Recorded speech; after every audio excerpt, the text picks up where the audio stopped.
Sure, cooking dinner may have its own challenges on any normal night, but what happens when the power goes out? Here with some tried and true hurricane recipes is Celia Hill with the Lee County Extension Office. Good morning. Welcome back. Thanks. So it's really only a matter of time. I think we've all been there, done that, where the power goes out. We maybe have not gotten a storm here recently, but it just really kind of means our time is coming. Well, and it happens, and sometimes we don't even have to have a hurricane to have power I outages. know, So. just a bad thunderstorm, which we seem to get every, afternoon here in Southwest Florida. So the question is, what can you make besides peanut butter and jelly? There you go. Well, one of the things that happens when the power goes out is you want to use up stuff that's in your refrigerator so that you can kind of have some good stuff going on. And so that would be the lettuce, and then of course I've got a ripe avocado.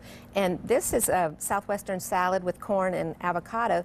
And I happen to have some corn on the cob left over, so I took the corn off of the cob and used it, but I could use a can of corn. Okay. So this is basically just, can of corn. Which you're talking about canned foods, and I think we brought up a good point in the commercial break when you and I were talking. Make sure, you just don't have that electric can opener. You want a good old-fashioned handheld can opener because that will save you in a pinch. And then it calls for like thinly sliced purple onion. Well, I happen to have some purple onion in my refrigerator, so of course it was already ready to go. And some cilantro.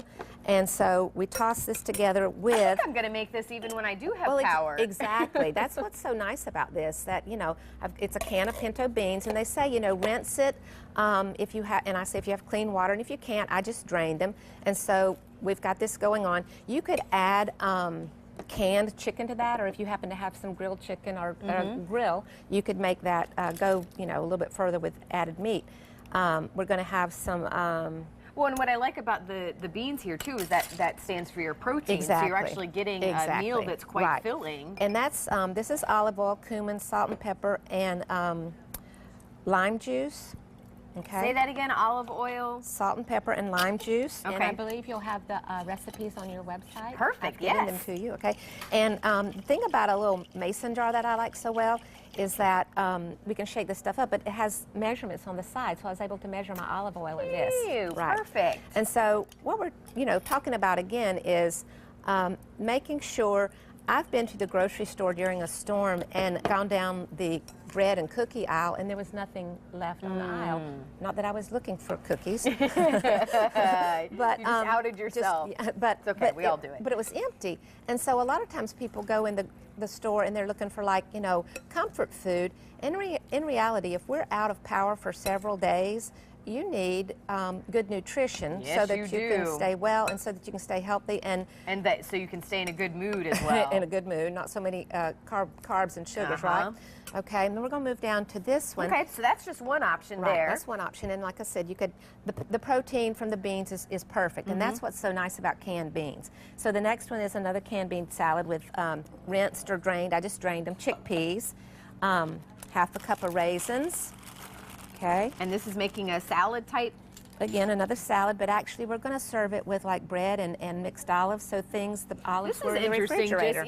Putting olives. Yeah. Now, speaking of the refrigerator, though, how long will things last? What do you recommend doing when the power goes out, or maybe, if a storm is coming and you think you may be without power? Is there certain things you can do?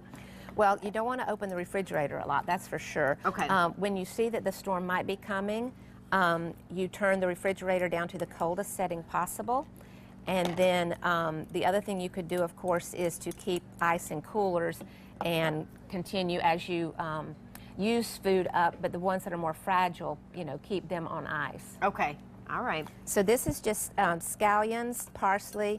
It's called for roasted red peppers, but if you don't happen to have those on the shelf and you had some green or red pepper in the refrigerator, and then just olive oil, and you toss this, and then you serve this with, again, the bread or olives, and then if you had any cheese or, some kind of little ham or something like that, little deli meat, you could serve this. And so now, we serve it up, and we've got a nice protein, again, without having to have cooked meat per se, and a nice healthy meal. Nutritious. Well, I think the take home is be creative. See what's in your fridge. Go ahead and use it. Don't open the fridge, do that as least as possible. But, be creative. Try to have, this is probably always a good thing to have on hand anyways, the protein with the beans and things like that. So. And then if you, again, have protein, you know, raw protein in your refrigerator, and you see that again a storm is coming, maybe go ahead and cook it up. Boil up the eggs, you know, because eggs is a good source of protein. So go ahead and cook those up, and they'll hold, eggs probably would they'll be good in hold a this little too. bit longer than, you know, worrying about what you're going to do with a raw egg. So those kinds of things. And just again, turn the refrigerator down, keep it cold. You want your foods to be 41 or lower. And when they get out of that temperature zone for more than 2 hours, then we recommend that you throw them away. Well, and again, these recipes I think so good that you don't even have to wait till you're without power. Oh, exactly. So go ahead, try them It's out versatile. now. Make sure that you like them. I'm sure you will. They smell so good. Well, thank you so much. Thank These are you. great ideas. We always love when you're here, and certainly, yeah, I we'll put enjoy these it. on our website as well. So thank you so much, Celia. All right, we'll send it over to Steph. And up next, check out this gifted golden, how this special dog's needs holds a special place in our hearts, and he will yours too after you meet him. Next.